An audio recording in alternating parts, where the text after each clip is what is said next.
E existe por aí uma crise de saúde oculta e que está a ligar duas das doenças mais comuns que conhecemos hoje em dia, a diabetes e os problemas de fígado.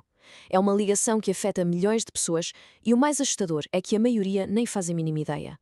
Vamos pensar nisto. E se um dos maiores riscos para a saúde fosse uma doença que simplesmente não se sente? Parece ficção, mas não é. É mesmo a realidade da condição que vamos analisar aqui. Uma doença que avança em silêncio, sem dar um único sintoma, até que, muitas vezes, já é tarde demais. Ok, vamos aos números que são impressionantes. Reparem bem, 1 em cada 4 adultos, no mundo inteiro, tem doença hepática gordurosa não alcoólica. Sim, 1 em cada 4. Estamos a falar de 1/4 da população do planeta. É um número que nos devia fazer parar para pensar. E se acham que isto é muito, esperem, porque este número dispara completamente em grupos de alto risco. Peguemos nos doentes com diabetes tipo 2. Aí, a prevalência pode chegar aos 90%. 90%! Para estas pessoas, ter gordura no fígado não é a exceção, é quase a regra. Então, o que é isto, afinal? O que é esta epidemia silenciosa? Para percebermos bem, temos de mergulhar precisamente naquilo que a torna tão perigosa. O facto de não a vermos, de não a sentirmos. É fundamental perceber que isto não é uma coisa só. É um espectro, uma espécie de escada. Tudo começa com a acumulação de gordura no fígado. Se nada for feito, pode evoluir para a fase seguinte, a NASH. E aí a coisa complica, porque já há inflamação e as células do fígado começam a ser danificadas. O passo seguinte, a fibrose, que é quando o fígado começa a criar cicatrizes. E o último degrau, o mais grave, é a cirrose, um estado que compromete a função do fígado e que, muitas vezes, já não tem retorno. Mas a grande questão é, como é que uma doença pode chegar a um estado tão avançado sem que ninguém dê por nada? A resposta é um pouco assustadora. Mais de metade dos doentes com doença já avançada têm análises ao fígado perfeitamente normais. Sim, é isso mesmo. As análises de rotina falham em mais de 50% dos casos. O fígado pode estar a sofrer imenso, mas o papel diz que está tudo bem. Vamos agora focar-nos na ligação entre a diabetes e o fígado, porque isto é uma parceria muito perigosa. E não é uma coincidência. A diabetes tipo 2 e a doença hepática gordurosa estão de mãos dadas e uma acelera drasticamente os danos causados pela outra. E a escala do problema é gigante. Vejam bem, entre 70% a 90% das pessoas com diabetes tipo 2 têm gordura a mais no fígado. É a esmagadora maioria. Mas o que preocupa ainda mais é que desses, uns 30% a 40% já estão na fase seguinte, a NASH, ou seja, já têm inflamação e dano real a acontecer no fígado. E não é só um estudo que o diz, são vários. Olhem para estes dados de diferentes investigações. Em todas elas, mais de metade dos doentes com diabetes tipo 2 tinham esteatose severa. Não estamos a falar de um bocadinho de gordura, estamos a falar de um nível grave que põe o risco de avançar para fibrose e cirrose lá em cima. E a consequência final desta ligação é a mais séria de todas. Fica aqui bem claro. A diabetes tipo 2 é o fator mais importante de mortalidade em doentes com fígado gordo. Ou seja, quando as duas doenças se juntam, o risco de vida aumenta exponencialmente. Ok, o cenário é preocupante. Temos um problema grave e silencioso. Então, como é que se muda isto? Como é que se luta contra um inimigo invisível? A resposta, felizmente, está a chegar através da tecnologia.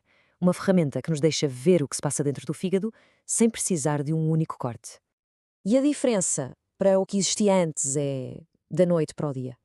De um lado, o método tradicional, a biópsia ao fígado, invasiva, dolorosa, com riscos. Do outro, a nova abordagem com o FibroScan, totalmente não invasiva, sem dor, rápida, falamos de um exame de 10 minutos e sem qualquer risco. A experiência para o doente muda por completo. Então, como é que isto funciona? É genial na sua simplicidade. Pensem em apalpar uma peça de fruta para ver se está madura. O FibroScan faz algo parecido. Envia um impulso muito suave, uma vibração, para o fígado. Se o fígado estiver saudável, mole, a onda viaja devagar. Se estiver duro, cheio de cicatrizes, a onda viaja muito mais depressa. E, ao mesmo tempo, consegue medir a quantidade de gordura. Simples, rápido e incrivelmente eficaz. E atenção, isto não é uma tecnologia experimental ou de nicho. Pelo contrário, as principais associações médicas a nível mundial, como a Associação Americana de Endocrinologia Clínica, já a recomendam. Dizem mesmo que deve ser a ferramenta preferida para identificar a doença em estado avançado. Ora, com uma ferramenta destas em mãos, pode-se redesenhar todo o percurso clínico, torná-lo mais inteligente, mais rápido, para apanhar a doença bem cedo e de forma muito mais eficiente. O processo passa a ser muito mais lógico. Vejam só. Primeiro, identificam-se as pessoas em risco. Depois, uma simples análise ao sangue serve de primeira triagem. Quem cai na categoria de risco intermédio faz o exame com o FibroScan. E no fim, só quem é mesmo de alto risco é que precisa de ir a uma consulta de especialidade. É um funil inteligente que direciona os recursos para onde eles realmente fazem falta.